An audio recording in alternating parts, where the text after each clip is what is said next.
Assalamualaikum warahmatullahi wabarakatuh. Alhamdulillahirrabbilalamin. Pada episode terakhir ini, kita memasuki episode yang paling panas dalam materi ilmu kalam. Kenapa panas? Karena pembahasan kita isunya panas banget untuk dunia internasional. Gak cuma dunia internasional, tapi kita di Indonesia juga panas kalau mendengar yang satu ini. Apa isu panasnya?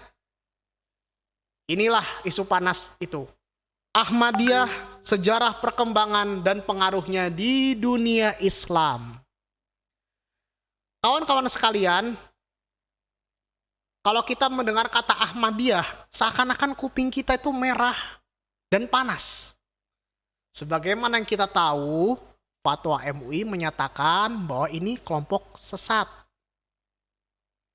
Dan sebagaimana yang kita tahu bahwa kelompok ini di Indonesia ini udah lama. Dari sejak sebelum Indonesia merdeka, ini udah ada. Tapi ya kalau kita lihat beritanya, ya begitulah nasibnya. Ada yang tinggal di penampungan, ada yang satu kampung Ahmadiyah tuh diserbu orang, asetnya dirusak. Mulai kejadian Cikesik, Pandeglang, Lombok, sampai kepada kejadian di Wanasigra, Tasik. Tapi meskipun begitu, oke, karena kita belajar ilmu kalam, mari kita niatkan kita belajar kepemahamannya. Perkara saudara setuju atau tidak, ya itu urusan Anda masing-masing. Di pelajaran saya ini, mata kuliah ini, saya hanya menjelaskan mengenai apa itu Ahmadiyah dan bagaimana ajarannya, juga perkembangannya. Baik, untuk memulai pembahasan yang sangat hot ini, kita awali dengan basmalah. Bismillahirrahmanirrahim. Slide selanjutnya. Apa aja yang akan kita bahas? Pertama, latar belakang adanya sekte Ahmadiyah. Kedua, sejarah perkembangan dan doktrin. Dan ketiga, pengaruh Ahmadiyah di dunia Islam. Mungkin saya tidak ingin membahas banyak-banyak ya tentang pengaruhnya. Yang penting latar belakang dan sejarahnya kita tahu dulu. Mari kita coba buka pikiran kita tentang Ahmadiyah. Agar kita itu nggak cuman mendengar dari satu pihak aja yang misalkan, oh ini kelompok sesat ini harus dibasmi. Oke, kita silahkan menganggap dia sesat. Ya, Anda tidak setuju teologi Ahmadiyah, apalagi saya juga nggak setuju. Tapi apakah kita harus membasmi, mementung begitu saja? Oh, nanti dulu. Kalau urusan hukum, serahkan kepada pihak berwajib. Baik. Kita mulai dari yang pertama. Bagaimana latar belakang Ahmadiyah? Apakah Ahmadiyah semuanya sama? Apakah mereka hanya satu warna saja dan tidak ada konflik internal di dalamnya? Mari kita bahas. Gerakan Ahmadiyah atau Muslim Ahmadiyah Community didirikan oleh Mirza Ghulam Ahmad pada tahun 1899 di Qadian. Qadian itu sebuah distrik atau desa di wilayah negara bagian Punjab. Sekarang masuk Punjab, India. Nah, secara kultural, Ghulam Ahmad mendirikan Ahmadiyah tahun 1899. Tapi secara struktural, secara resmi, secara administratif, mulai ada ketuanya siapa, sekretaris dan sebagainya, Jamaat Ahmadiyah berdiri pada tanggal 4 November 1901. Terus gimana sih awal mula muncul gerakan ini? Adanya gerakan ini disebabkan oleh kondisi umat Islam anak benua India yang pada masa itu dalam kondisi kacau, dalam kondisi rusak, yang mengakibatkan kebodohan merajalela di mana-mana akibat adanya kolonialisme Inggris. Nah, selain kolonialisme Inggris ini, ada juga faktor lain, seperti merebaknya gerakan kristenisasi yang dilakukan oleh para misionaris yang tentunya dibiayai para penjajah. Selain misionaris, ada juga faktor dari dalam negeri, dari dalam India itu. Seperti munculnya gerakan fundamentalisme Hindu, yaitu Arya Samaj, yang selalu menyerang dan melecehkan Islam. Karena adanya kelompok Arya Samaj yang selalu menyerang dan melecehkan Islam, maka Mirza Ghulam Ahmad tampil untuk unjuk gigi dalam mengcounter pemikiran fundamentalisme Hindu yang diwakili oleh Arya Samaj dan juga gerakan kristenisasi yang dilakukan para misionaris. Who is Ghulam Ahmad?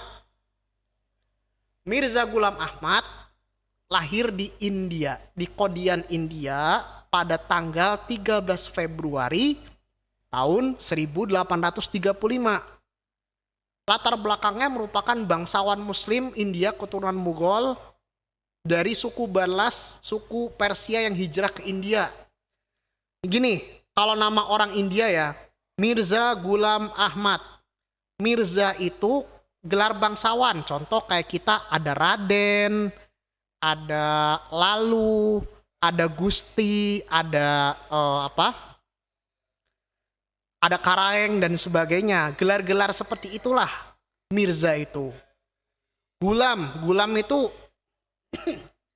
ibaratnya Ujang, Bujang dan sebagainya. Ahmad nama aslinya. Nama bapaknya adalah Mirza Ghulam Murtadha, tapi karena ejaan Persia dan Urdu dan Hindi, Murtadha jadi Murtaza atau Morteza, ejaan Persia. Ibunya bernama Charak Bibi. Terus latar pendidikannya, profil pendidikan dari Ghulam Ahmad ini lebih banyak dilalui secara non-formal dengan cara mendatangkan guru ke rumahnya. Pada usia 6 tahun 1841, Ghulam Ahmad belajar membaca Al-Quran dan literatur keagamaan, kitab-kitab berbahasa Persia. Nah, kenapa bahasa Persia? Karena di anak benua India, kalau belajar keagamaan itu, referensi itu umumnya bahasa Persia atau bahasa Urdu. Bahasa sekarang itu bahasa resmi negara Pakistan sama India ya. Nah, 6 tahun belajar Al-Quran dan bahasa Persia. Terus umur 10 tahun belajar Nahwu Shorof kepada Fazal Ahmad. Fazal itu Fadol. Kalau orang Arab Fadol, kalau orang Persia atau Pakistan Fazal. 10 tahun.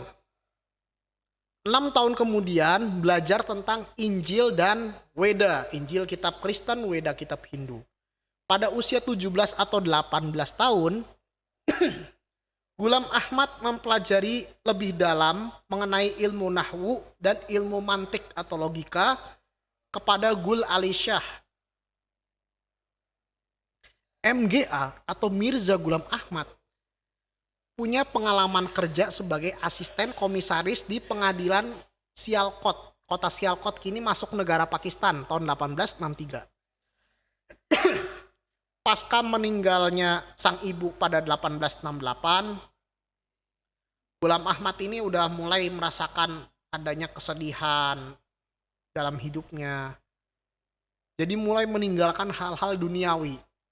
Puncaknya, setelah bapaknya meninggal tahun 1876, Ghulam Ahmad mulai lebih berkecimpung dalam dunia spiritualis dengan melepaskan diri dari keduniaan.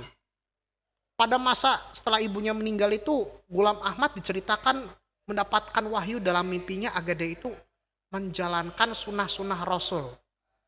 sunnah Rasulullah Shallallahu Alaihi Wasallam dengan cara berpuasa. Puasa sunnah, memperbanyak puasa sunnah, memperbanyak takarrub kepada Gusti Allah. Nah, mulai 1888, Ghulam Ahmad sudah mulai mendakwakan dirinya menerima wahyu dari Allah lewat mimpinya. Wahyu ini diartikan secara bahasa ya, ilham melalui mimpi Ghulam Ahmad, serta beliau bersedia menerima baiat daripada siapapun yang ingin mengikutinya.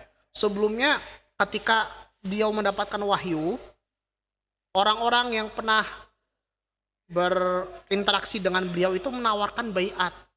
Tapi nggak mau, Ghulam Ahmad nolak, nanti dulu, belum masanya. Nah, tahun 1888 beliau sudah mulai membuka diri untuk menerima baiat dari orang-orang yang ingin mengikutinya. Setahun kemudian, 1889, mulai tanggal 1 Januari 1889, Ghulam Ahmad ini mulai menulis pamflet dan menyebarkan ke beberapa wilayah untuk mencari pengikut dan menerima baiat dari siapapun orang yang ingin mengikutinya. Puncaknya tanggal 23 Maret 1899 di kota Ludhiana di India, Ghulam Ahmad menerima baiat dari 40 orang, Hakim Nuruddin dan sebagainya. Sehingga ketika itu pula Ghulam Ahmad menetapkan Ahmadiyah secara kultural berdiri. 2 tahun setelahnya, 1891, setelah menerima baiat itu, dia mendakwakan diri menerima wahyu dari Allah lewat mimpinya. 1891, Ghulam Ahmad mengklaim dirinya sebagai Al-Masih Al-Maw'ud atau Sang Masih atau Mesias yang dijanjikan. Nah, tentu setelah mulai adanya hal ini, mulai deh perlawanan demi perlawanan baik dari kalangan muslimnya sendiri maupun kalangan lain. Nah, Al-Masih Al-Maw'ud ini, Sang Mesias itu, Ghulam Ahmad itu menafsirkan dan mengklaim dirinya sebagai Al-Masih. Al-Masih karena dia hendak membebaskan umat yang mana ketika itu sedang dalam penjajahan Inggris dan juga adanya konflik dengan masyarakat Hindu, terutama kelompok yang fundamentalis. Jadi beliau intinya itu tampil unjuk gigi bagaimana melindungi kewibawaan Islam. Nah, walaupun versi Ghulam Ahmad. Next. Saking Ghulam Ahmad ini lebih banyak belajar secara informal, sehingga kalau kita lihat Ghulam Ahmad sebenarnya orang cerdas, orang yang sangat pinter. Saking dia belajar ini, belajar itu, saking rajin baca buku, sampai kondisi kesehatan gak gitu memikirkan. Nah, saking cerdasnya beliau ini menulis beberapa buku yang mana kebanyakan ditulis dalam bahasa Urdu, bahasa umumnya kaum muslim India ketika itu. Sekarang bahasa resmi Pakistan dan beberapa negara bagian di India. Pertama, Barohin Ahmadiyah atau argumen Ahmadiyah. Di sini menerangkan tentang wahyu apa yang diterima olehnya. Wahyu ini lebih diterjemahkan kepada wahyu secara bahasa ya, ilham dan sebagainya itu. Terus yang kedua, Purani Tahririn, tulisan-tulisan lama. Yang ketiga, Surma Chasmi Arya, celah bagi kaum Arya. Nah ini, celah bagi kaum Arya ini salah satu referensi yang dikarang oleh Ghulam Ahmad dalam rangka mengcounter pemahaman kaum Arya Samaj setelah mengadakan perdebatan, atau kalau bahasa zaman dulunya opening fair hadering, debat umum dengan kelompok fundamentalis Hindu ini. Selain itu ada karya lain, Syahna Ihaq atau Batalion Kebenaran, dan Syabs Ishtihar atau Buku Hijau. Semua bahasa Urdu, tapi sementara ini yang saya tahu Barohin Ahmadiyah sudah diterjemahkan dalam bahasa Inggris. Baik, lanjut. Sejarah perkembangannya. Tadi secara kultural dan struktural sudah saya jelaskan ya, bagaimana Ahmadiyah itu berdiri. Nah, setelah Ahmadiyah berdiri secara resmi pada tanggal 4 November 1901, mulai banyak pengikut Ghulam Ahmad yang dinamakan Ahmadiyah atau orangnya dinamakan Ahmadi. Setelah berjalan beberapa waktu, 7 tahun kemudian, pada tanggal 26 Mei 1908 pukul 10.30 pagi, Ghulam Ahmad meninggal dunia. Nah, apakah setelah Mirza Ghulam Ahmad meninggal, terus Ahmadiyah berhenti begitu aja, baik secara kultural maupun secara administratif? Oh, ternyata tidak. Ternyata sebelum Ghulam Ahmad wafat, ia menulis sebuah wasiat yang dinamakan Qudrat Kedua. Apa wasiatnya?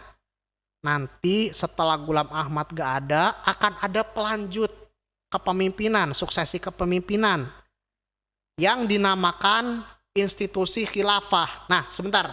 Khilafah di sini berbeda dengan khilafah dipahami Hizbut Tahrir, ISIS dan sebagainya beda. Itu kan khilafah pengertian agama, pemimpin agama plus pemimpin politik. Nah, kalau di sini khilafah Ahmadiyah lebih kepada pemimpin spiritual. Jadi kalau ada masalah spiritual, ada masalah-masalah berkaitan diri dan keagamaan, itu nanti bisa diskusi, curhat kepada sang khalifah. Nah, tapi kalau dalam masalah kenegaraan, Ahmadiyah itu ya tetap manut, tetap taat kepada hukum di negara masing-masing. Yang di Pakistan taat pada hukum Pakistan, yang di India ya taat kepada India, yang di Inggris dia menjadi orang Inggris seutuhnya, di Indonesia apalagi ya dia menjadi orang Indonesia. Tapi tetap kepercayaannya secara spiritual tetap seorang Ahmadi gitu. Nah, institusi pelanjut kepemimpinan Ghulam Ahmad yaitu khilafah atau khilafat dalam ejaan bahasa Urdu. Orang yang memimpin disebut khalifah atau khalifatul masih, khalifah al-masih, pengganti al-masih Ghulam Ahmad. Yang pertama penggantinya adalah Maulwi Nuruddin Hakim, Maulwi atau Maulana. Maulana tuh sebutan apa ya? Kiai atau ulama di wilayah Asia Selatan. Maulwi Nuruddin Hakim memerintah dari tahun 1908 sampai 1914. Nah, pasca meninggalnya Maulana Nuruddin Hakim sebagai Khalifatul Masih pertama, pemilihan yang kedua ini terjadi perpecahan internal. Nah, perpecahan internal karena kenapa? Karena pada saat Maulwi Nuruddin Hakim masih hidup, orang yang suatu saat menjadi Khalifatul Masih kedua ini sudah mulai mengarang ajaran yang agak berbeda dengan apa yang diajarkan Ghulam Ahmad. Seperti misalkan orang yang tidak berbaiat kepada Ahmadiyah, baik kepada Ghulam Ahmad maupun kepada para pelanjutnya itu kafir. Terus juga Ghulam Ahmad sebagai nabi, ini mulai ada sebenarnya waktu zamannya Khalifatul Masih kedua, yaitu Mirza Bashiruddin Ahmad, anaknya Ghulam Ahmad. Nah ini. Nah, sehingga karena adanya perpecahan itu dan adanya polemik, maka Ahmadiyah pecah. Ada Ahmadiyah Qadian, ada Ahmadiyah Lahore, kota di Pakistan. Jika Ahmadiyah Qadian ini menggunakan sistem khilafah atau khilafat, maka Ahmadiyah Lahore menggunakan sistem amir. Pemimpinnya sebutannya amir. Nah, kalau pemimpin pertamanya Khalifah Ahmadiyah Qadian Ghulam Ahmad sampai Nuruddin Hakim, maka pemimpin pertama, the first leadership of Ahmadiyah Lahore is Maulana Muhammad Ali. Nah, karyanya Maulana Muhammad Ali ini banyak, tersebar di Indonesia banyak. Oke. Ini masih sejarah perkembangan ya. Nanti kalau bedanya Ahmadiyah Lahore dan Qadian, kita bahas di slide selanjutnya.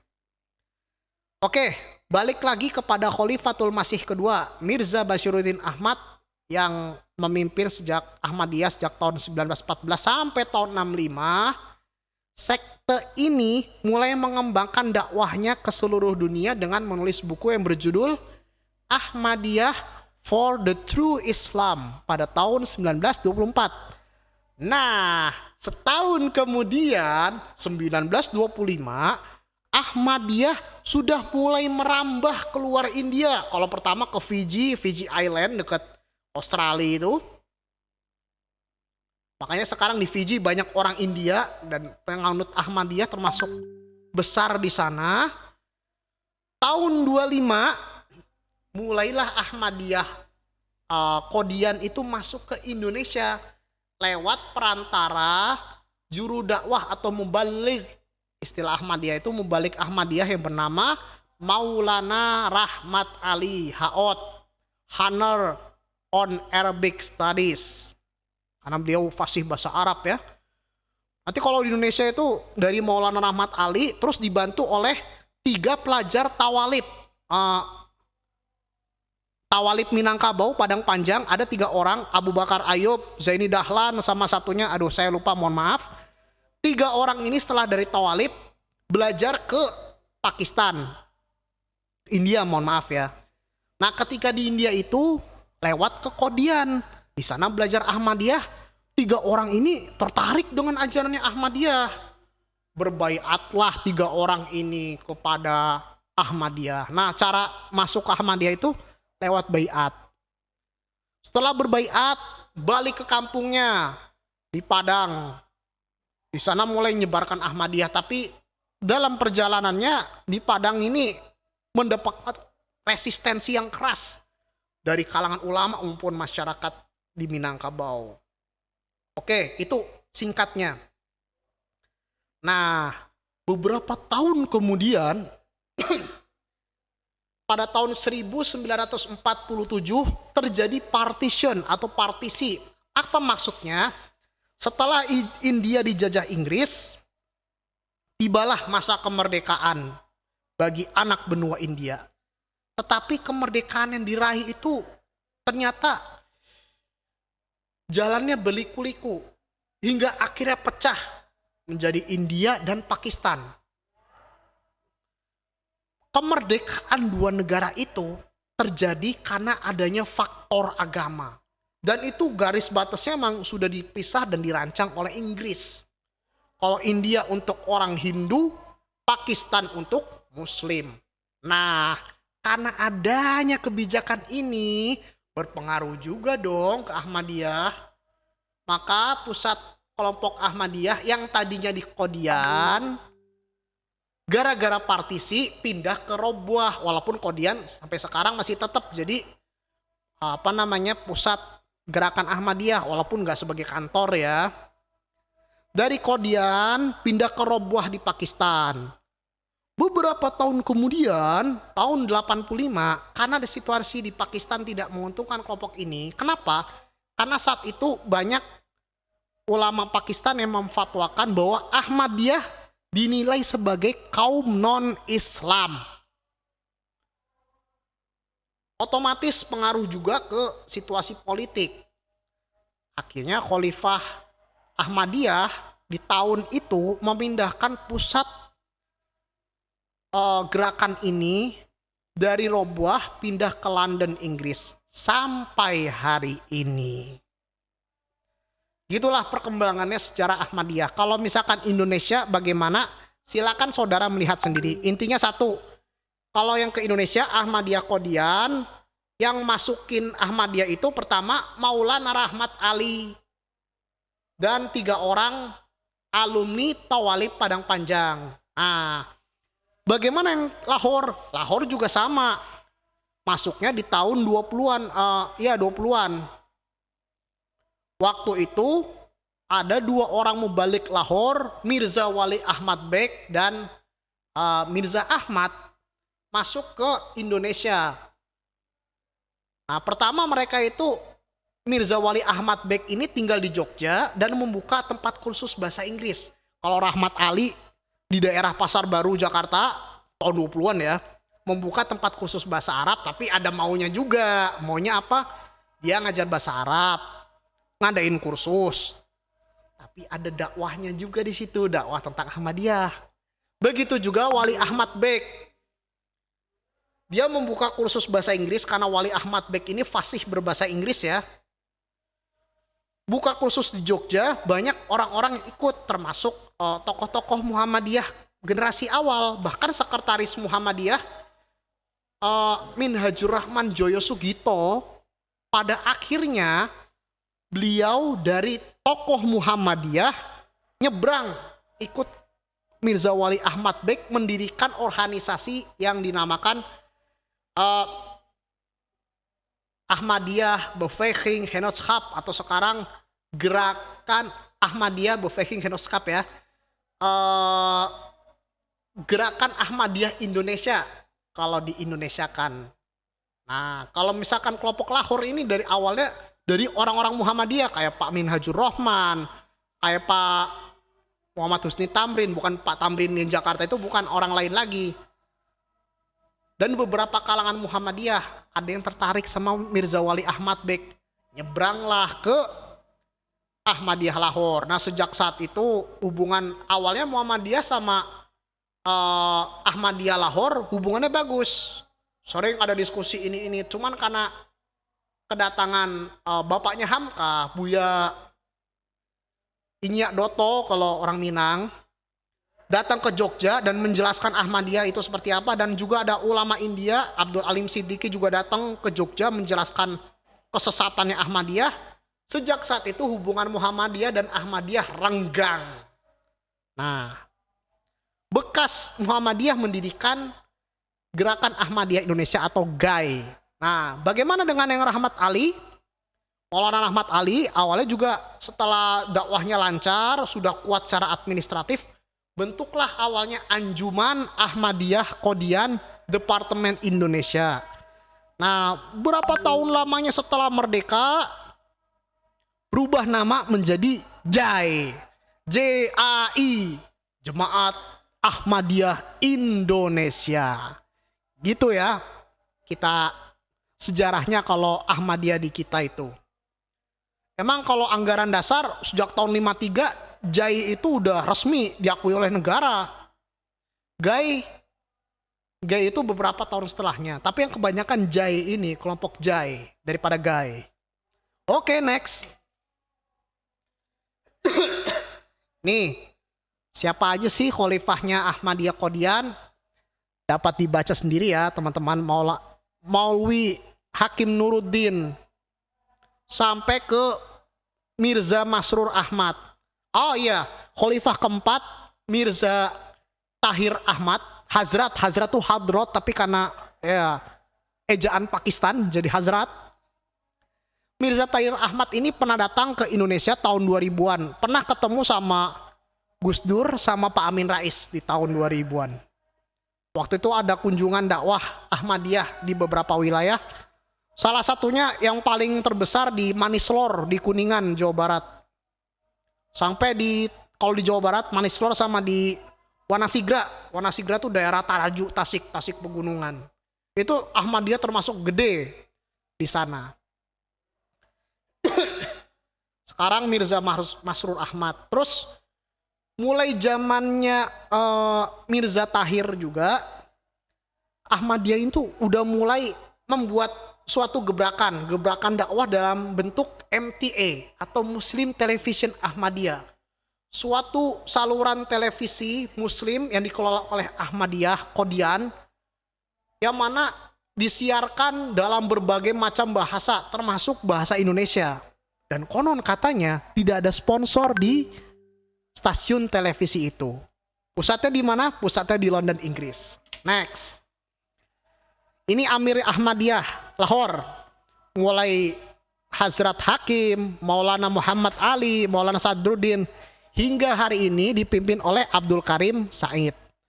Oh iya, saya lupa, untuk Ahmadiyah Lahore pusatnya di Lahore. Terus kalau Indonesia gimana? Kalau JAI, JAI yang kodian di Parung Bogor, kampus Mubarok itu. Kalau di sini ada orang Parung, saya yakin tahu lah ya kampus Mubarok.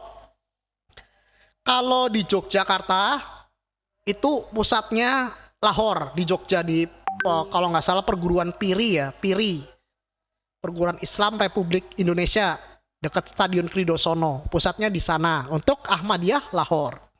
Next, doktrinnya apa sih doktrin Ahmadiyah? Nah di sini ada beberapa doktrin. Pertama, wafatnya Nabi Isa alaihissalam itu kan dalam sebuah ayat if yatawaffakumul maut ya. Silakan saudara cari ayatnya tentang wafatnya Nabi Isa. Terus mengenai Mesias dan Imam Mahdi. Imam Mahdi itu apa? Kalau kita orang Jawa, Ratu Adil, Satria Piningit yang akan memberantas kebodohan dan angkara murka. Terus masalah wahyu dan nubuah atau kenabian. Oke, saya akan membahas sedikit demi sedikit wafatnya Nabi Isa. Kita sebagai muslim atau muslim mainstream pada umumnya, kita berkeyakinan bahwa Nabi Isa alaihissalam itu diangkat Allah subhanahu wa ta'ala ke langit. Ketika Nabi Isa itu kan jadi buronan kerajaan Romawi, karena negerinya dijajah Romawi. Nah, sebelum ditangkap itu, ternyata ada muridnya yang berkhianat, sehingga mukanya diserupain sama Nabi Isa. Sehingga yang disalib bukan Nabi Isa, tapi sang murid yang berkhianat itu. Siapa namanya? Tentu sudah pada tahu semuanya.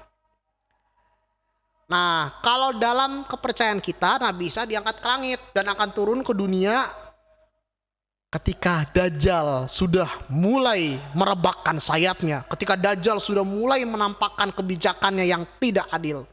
Disitulah Kanjeng Nabi Isa akan turun untuk memberantas Dajjal tersebut. Tapi gimana Ahmadiyah? Wah, Ahmadiyah beda. Kalau menurut Ahmadiyah, Nabi Isa itu wafat, ya meninggal beneran gitu loh.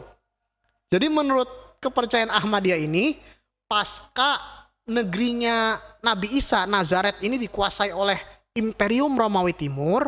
Ini menurut Ahmadiyah loh, Ahmadiyah Kodian ya.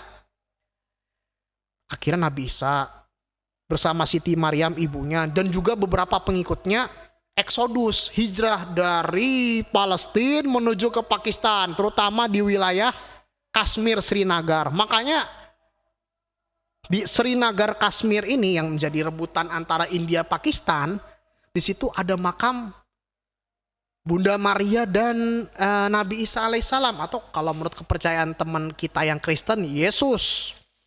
Ini kalau versi Ahmadiyah gitu. Nah, terus Mesias. Kenapa Ghulam Ahmad mendakwakan dirinya sebagai seorang Al-Masih dan seorang Imam Mahdi atau Sang Ratu Adil? Karena begini, kalau kita melihat sejarahnya, ini ya kritikanku ya, ada semacam cocokologi dari kelompok Ahmadiyah. Kok bisa cocokologi? Gini cocokologinya. Di analoginya gini, Nabi Isa itu hidup di wilayah Palestina. Dan Nabi Isa itu seorang nabi. Sebenarnya Injil itu kan bukan buat syariat baru, tapi dia itu cuman meneruskan syariat yang ada di Taurat. Melanjutkan saja. Dan memperbaruinya dikit, gak banyak. Nah, makanya kan Injil ada dua, perjanjian lama, perjanjian baru. Terus kondisi yang dihadapi umat yang dihadapi Nabi Isa alaihissalam ini sedang dijajah oleh Romawi. Bangsanya dijajah, diperalat dan ya eksploitasi segala macam sumber daya alam yang ada di sana. Terus bagaimana Ghulam Ahmad? Kalau Ghulam Ahmad ini dia ngaku nabi dalam pengertian pembawa berita atau nabi yang tidak membawa syariat, istilah Ahmadiyah. Syariatnya udah jelas, yaitu Al-Quran, hadis. Ghulam Ahmad, kalau kita pakai pola pikir Ahmadiyah, hanya melanjutkan usahanya Nabi Muhammad, melanjutkan syariatnya. dengan menyampaikan dakwah kepada masyarakat. Yang dihadapi Ghulam Ahmad ini masyarakat Muslim India yang kondisinya dijajah oleh Inggris. Nah, itu ada cocokologi. Jadi seakan-akan wah, Nabi Isa itu kan dijajah Romawi, kalau Ghulam Ahmad dijajah Inggris. Karena menganalogikan tersebut, jadilah Ghulam Ahmad mendakwakan diri dia nabi, nabi yang tanpa membawa syariat. Terus wahyu, dia mendapat wahyu melalui mimpi. Wahyu ini kan kalau kita bahas ulumul Quran kemarin ya, ada pengertian terminologis dan etimologis. Nah, secara etimologis, wahyu itu dapat berarti intuisi atau ilham.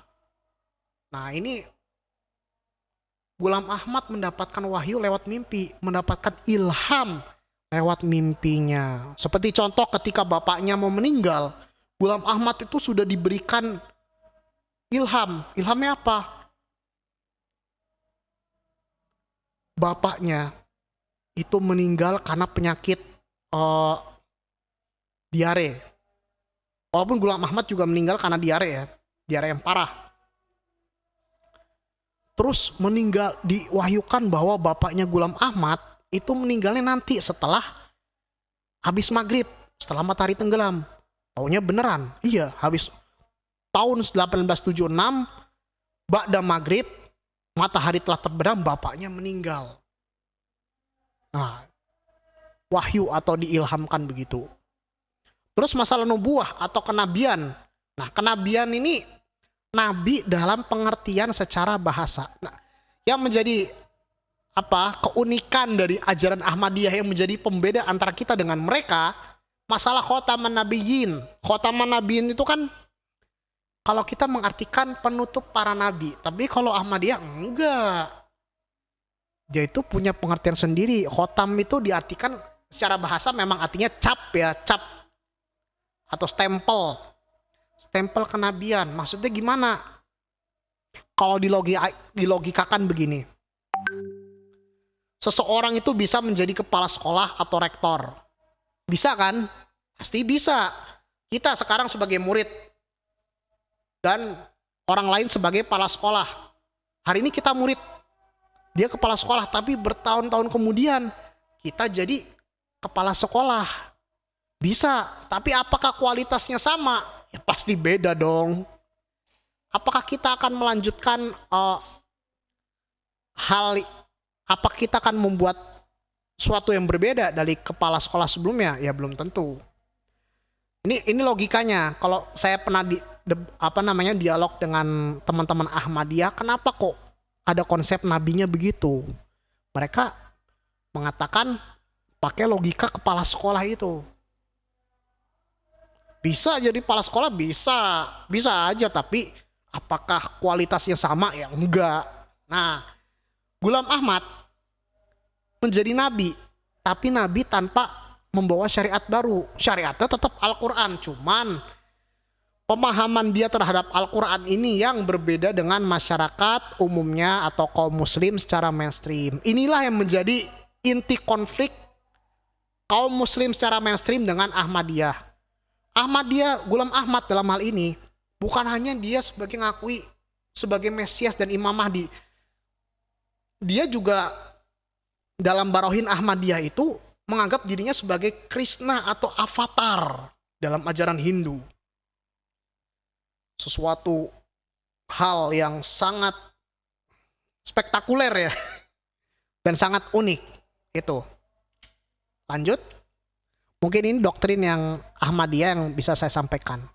Nah, selanjutnya ini bedanya Qadian dan Lahore. Apa? Ini. Saya hanya menjelaskan salah satu aja deh. Orang Ahmadiyah Qadian, kalau di Indonesia itu Jamaat Ahmadiyah Indonesia, meyakini bahwa Mirza Ghulam Ahmad seorang nabi walaupun tanpa membawa syariat baru. Terus Al-Masih Al-Maud dan Imam Mahdi atau Ratu Adil yang akan memberantas kebodohan dan kejahatan angkara murka. Kalau Ahmadiyah Qadian itu gini, ketika kaum muslim secara mainstream ini masih bingung, masih belum tahu lah siapa sih Imam Mahdi itu.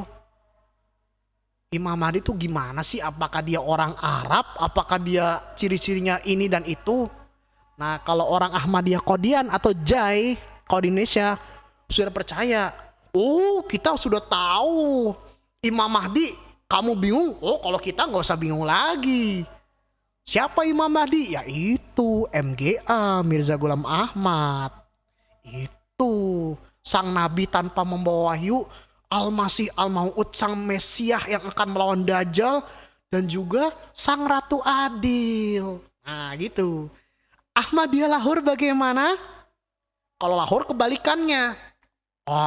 Mirza Ghulam Ahmad itu bukan nabi kok. Enggak, bukan.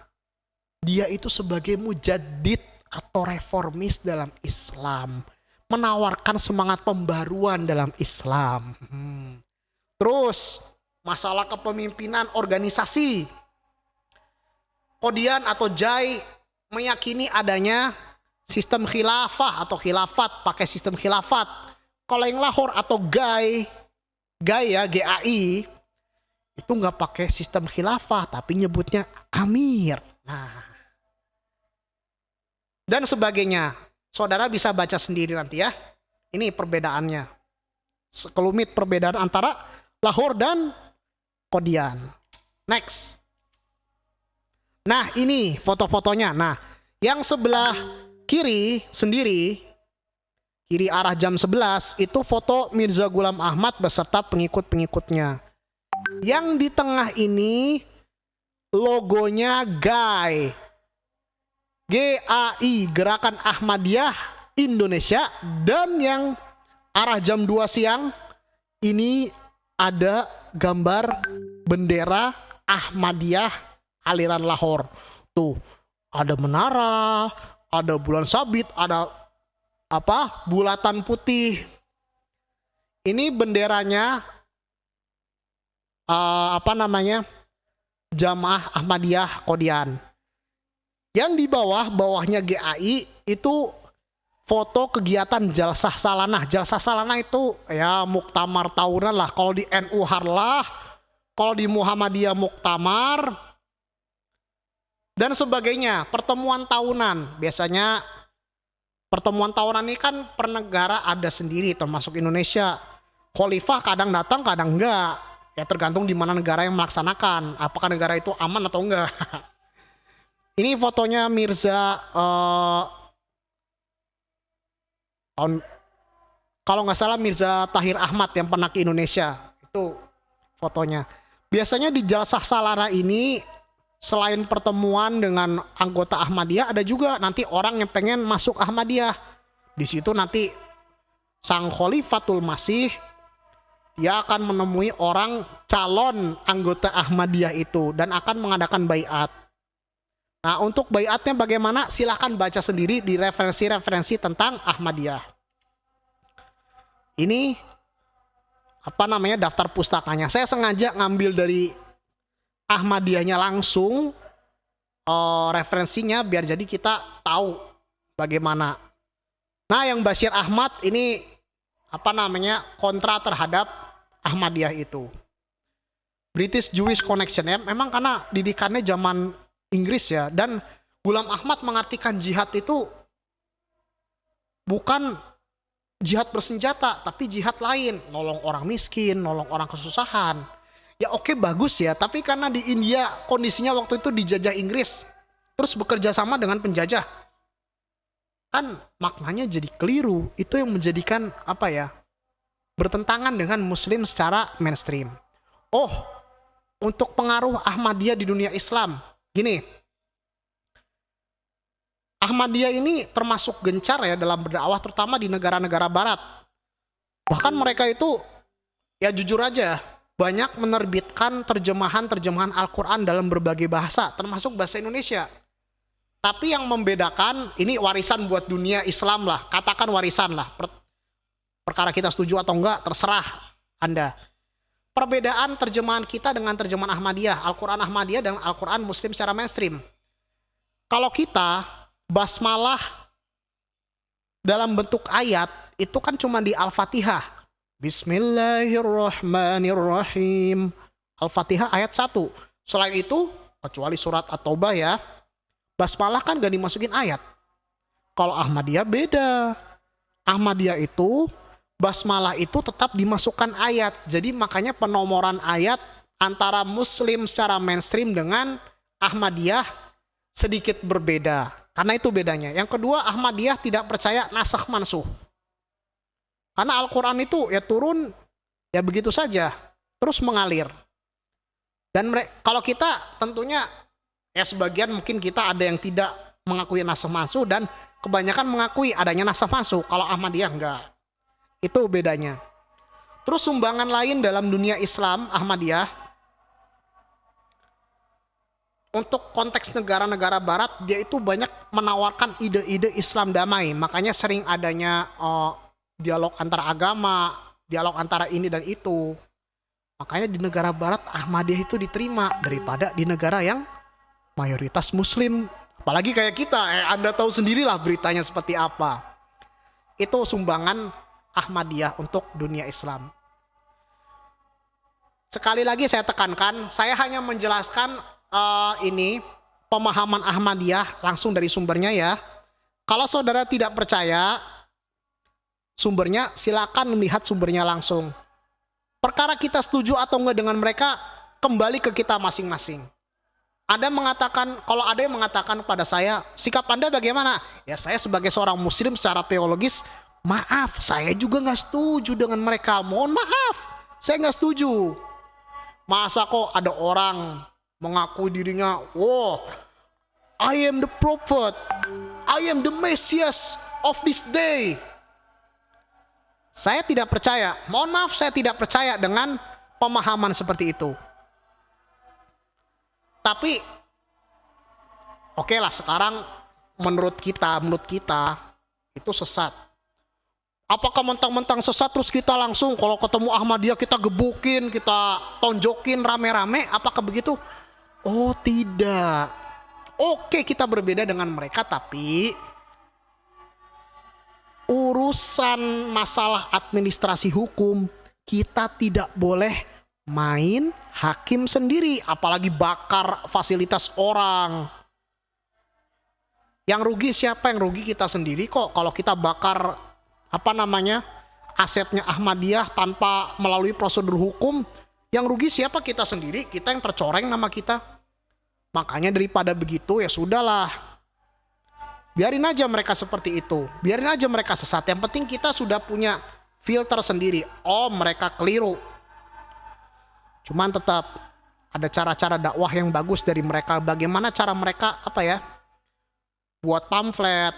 Kalau kita kembali ke konteks zaman dulu ya, buat pamflet, buat selebaran, buat apa, untuk menyebarkan nilai-nilai Islam yang damai. Mungkin itu salah satu contoh baik dari mereka. Termasuk salah satunya candah am atau infak atau sodakoh umum. Itu yang menurut saya sangat kompak mereka itu. Kekompakan itulah yang harus kita tiru, bukan ajaran sesatnya. Mungkin ini yang bisa saya sampaikan. Sekali lagi mohon maaf, di episode terakhir ini memang isu ini sangat hot sekali di dunia Islam. Bukan hanya di Indonesia saja, di anak benua India juga begitu. Tapi meskipun isu ini sangat hot, yang penting kita tahu dulu, oh ini loh ada kelompok yang modelnya begini. Nah bagaimana? Nah tugas kita meluruskan. Jangan sampai pengaruh mereka itu tersebar ke kita. Tapi meskipun ya ada orang yang setuju, bukan berarti kita langsung main hakim sendiri dengan menonjok atau nendang. Gak bisa begitu. Tetap kita lakukan dengan cara damai. Kurang lebihnya mohon maaf kawan-kawan. Saya berdoa semoga teman-teman sukses semuanya. Sukses dunia dan akhirat. Dan semoga teman-teman tetap semangat berkuliah di Institut Darul Quran. Doakanlah Institut Darul Quran menjadi lembaga yang terdepan, menjadi universitas yang bagus, dan alumninya dapat memberikan kontribusi nyata untuk Indonesia Raya dan untuk dunia. Amin, amin, ya rabbal alamin. Kurang lebihnya mohon maaf. Billahi taufik wal hidayah. Wallahul muwafiq ila aqwamit thoriq. Wassalamualaikum warahmatullahi wabarakatuh. Salam cinta damai.